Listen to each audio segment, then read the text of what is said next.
Hello, नमस्कार students. आज हम अपनी यूपी लेखपाल 2022 की परीक्षा के लिए जो ग्रामीण विकास है उसको कंटिन्यू करेंगे। फ्रेंड्स, हम योजनाएं पढ़ रहे हैं। योजनाएं थोड़ी सी ज़्यादा हैं तो हो सकता है 1-2 दिन का और समय लग जाए।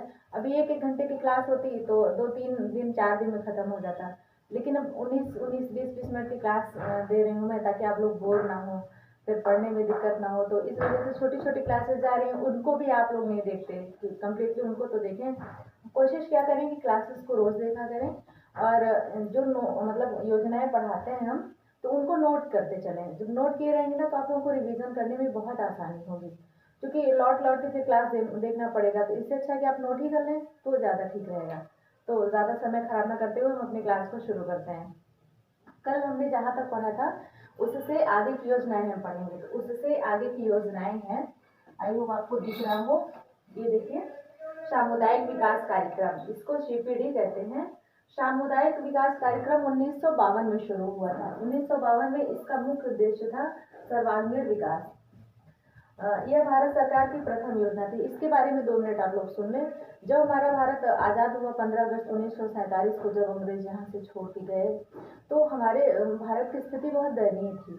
तो उस समय किसी एक वर्ग का विकास करना नहीं ठीक था, क्योंकि पूरा देश ही मतलब गरीबी से जूझ रहा था। तो पूरे देश के विकास की ज़रूरत थी। तो उसी समय वो थे, प्रधानमंत्री थे पंडित जवाहरलाल नेहरू।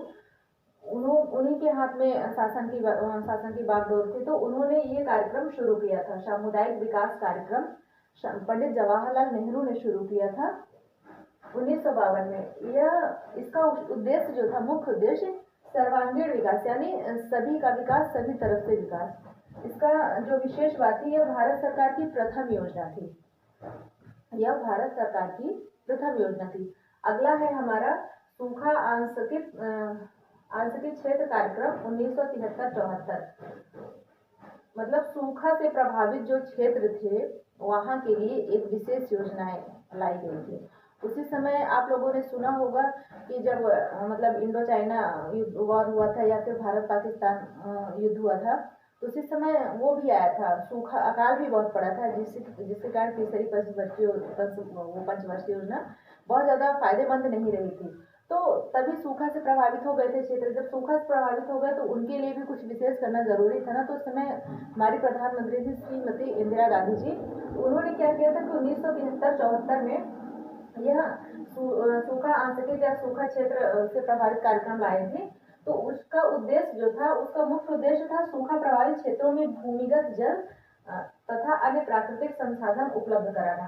भूमिगत जल मतलब जहाँ पे पानी नहीं है तभी तो सूखा पड़ा, तो वहाँ पे ऐसी व्यवस्था करना कि सिंचाई के लिए पानी पहुँच सके, लोगों को पीने के लिए पानी पहुँच सके, नहाने धोने के लिए पानी पहुँच सके, और अन्य प्राकृतिक संसाधन। अन्य प्राकृतिक संसाधन में है जैसे कि आपका खाद हो गई, ये सब मतलब उपलब्ध कराना, ताकि जो भूमि है वो उर्वर बन सके, सूखा खत्म हो सके। इसमें केंद्र और राज्य की भागीदारी थी। केंद्र और राज्य की भागीदारी बराबर बराबर की थी, यानी अगर 100 रुपये खर्च होगा तो 50 रुपये केंद्र देगा और 50 रुपये राज्य, जिस भी राज्य की होगी। मान लीजिए यूपी में ये कार्यक्रम मतलब योजना लाई गई, तो यूपी सरकार 50 रुपये देगी, 50 रुपये मतलब केंद्र सरकार देगी। इसी तरह हर मतलब राज्य के लिए व्यवस्था बनाई गई थी। अगली योजना है हमारी मरुभूमि विकास कार्यक्रम। मरुभूमि जैसा कि शब्द से ही स्पष्ट है, मरु यानी मरुस्थल, मरी हुई भूमि, यानी मरुस्थल भूमि। मरने का मतलब ये नहीं कि वहां से मिट्टी चली गई है, पूरा सब खत्म हो गया, ये मतलब नहीं है। मरु भूमि की मर जाने का कारण ये है कि उसकी उर्वरता खत्म हो गई है, वो बंजर हो गई है।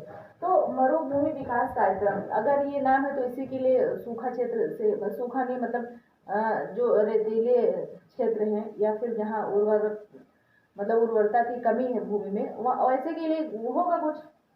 ये शुरू कब किया गया था? 1977 और 78 में। इसके तहत यह योजना सर्वप्रथम राजस्थान के 11 प्रांतों में लागू की गई। अब इसमें कोई तीर मारने वाली बात तो है नहीं, आप लोग जानते हैं, ये कॉमन बात है कि राजस्थान में वर्षा बहुत कम होती है। जब वर्षा बहुत कम होती है तो वहाँ पे मरुस्थल ज़्यादा है। जब मरुस्थल ज़्यादा है तो यह जो योजना है वो मरुस्थलीय क्षेत्र के लिए तो लाई गई है। तो जहाँ मरुस्थल ज़्यादा है वहीं तो सबसे पहले लागू की जाएगी, कि जहाँ है मतलब भूमि उपजाऊ है वहाँ पे इस योजना को लागू करेंगे। ये तो समझने वाली बात है, इतना तो हम आप जानते हैं। तो यह 11 मतलब राजस्थान के 11 प्रांतों में लागू की गई।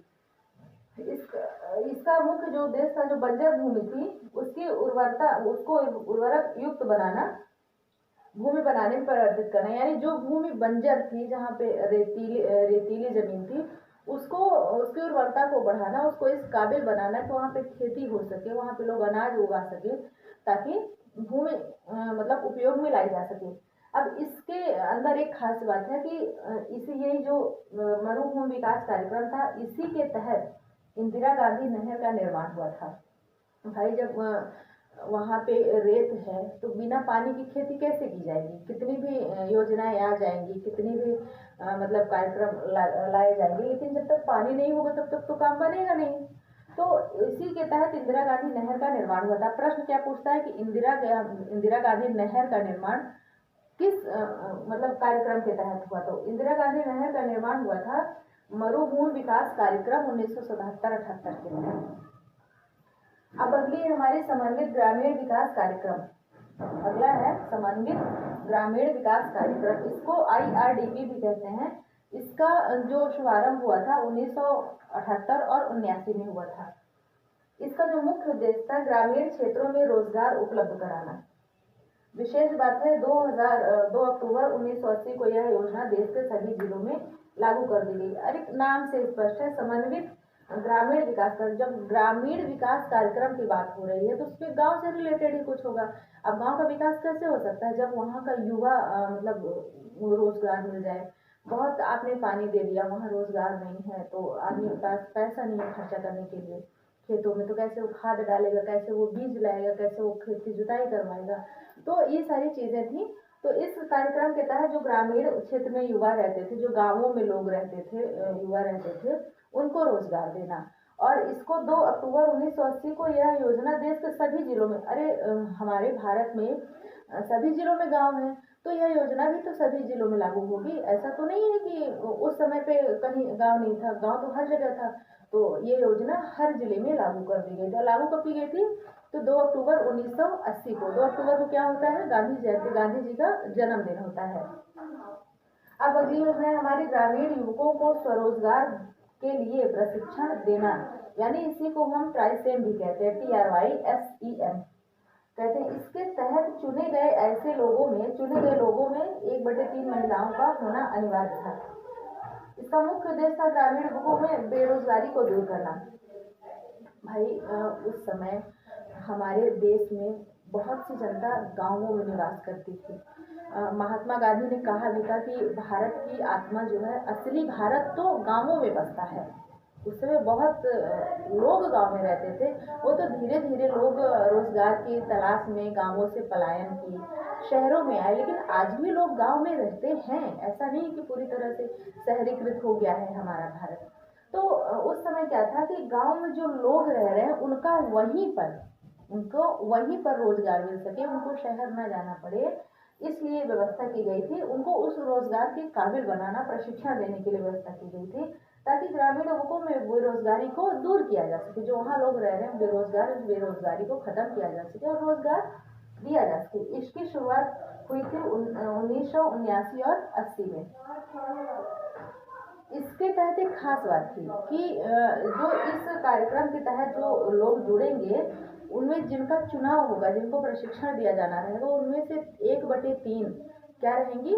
महिलाएं रहेंगी, ये कहा गया था। अगली योजना है हमारी खेतिहर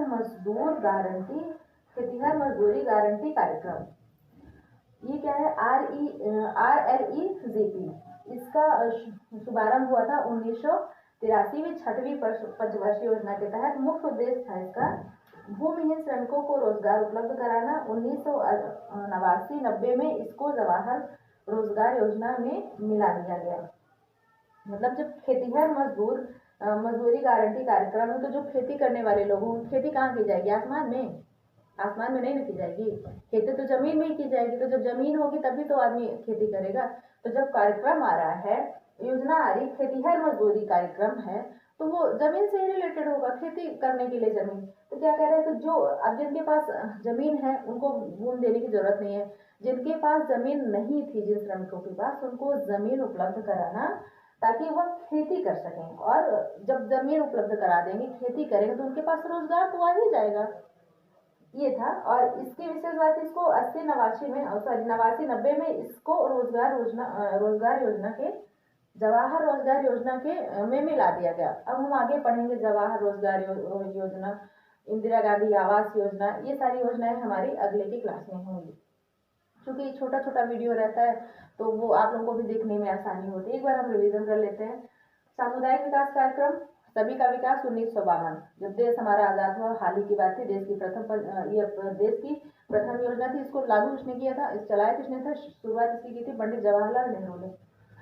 यह भारत सरकार की प्रथम योजना थी। सूखा आंशिक क्षेत्र कार्यक्रम, ये 1973-74 में जब वही आपका अकाल पड़ा था, उसी के बाद की योजना है। उस समय हमारी जो प्रधानमंत्री थी श्रीमती इंदिरा गांधी थी।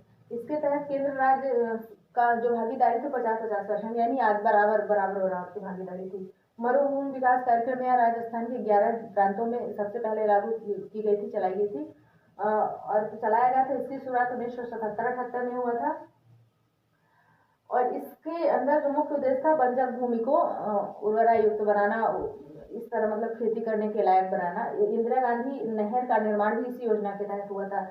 अगला है हमारा समन्वित ग्रामीण विकास कार्यक्रम IRDP 1978-79।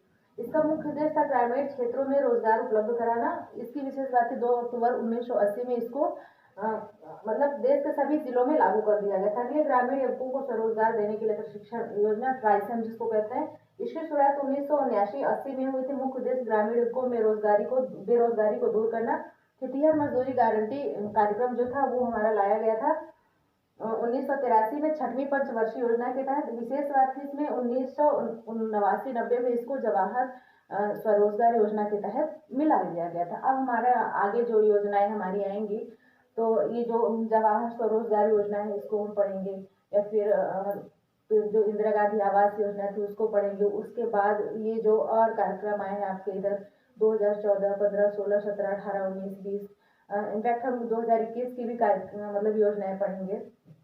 तो इसी तरह हम धीरे धीरे करके, हो सकता है स्टूडेंट्स के थोड़ा सा समय लग जाए क्योंकि योजनाएं हैं तो थोड़ा सा, लेकिन आप लोग नोट जरूर करते रहिए। मैं हट जा रही हूँ, स्क्रीनशॉट ले लीजिए और नोट करते रहिए। नोट किए रहेंगे तो आप ही को आसानी होगी, नहीं तो बार बार वीडियो देखना पड़ेगा। तो हाँ, वीडियो को पूरा देखा करें और स्किप ना किया करें, और ये आधे में देख के ना छोड़ा करें। और थोड़ा सा चैनल को शेयर करें। लोग जानेंगे नहीं तो पढ़ेंगे कैसे, जिनके पास पैसा वो ले रहे हैं, पेड बैच से पढ़ ले रहे हैं। और यही सारी चीज़ें पेड बैच में पढ़ाई जाती हैं। तो मैंने रोजगार योजना तो कहीं और से लेके आके पढ़ाएंगे नहीं, तो जिनके पास पैसा नहीं है उनको भी तो शिक्षा का अधिकार है, वो भी तो पढ़ सकें। आप लोग थोड़ा सा शिक्षा को आगे बढ़ाने में सहयोग करें।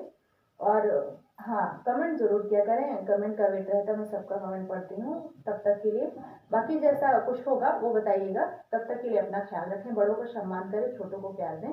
अपना व्यक्तित्व इस प्रकार से विकसित करें कि सभी जीव आपके साथ सुरक्षित महसूस करें। धन्यवाद। और हाँ, शेयर करना, लाइक करना, कमेंट करना ना भूलें प्लीज़।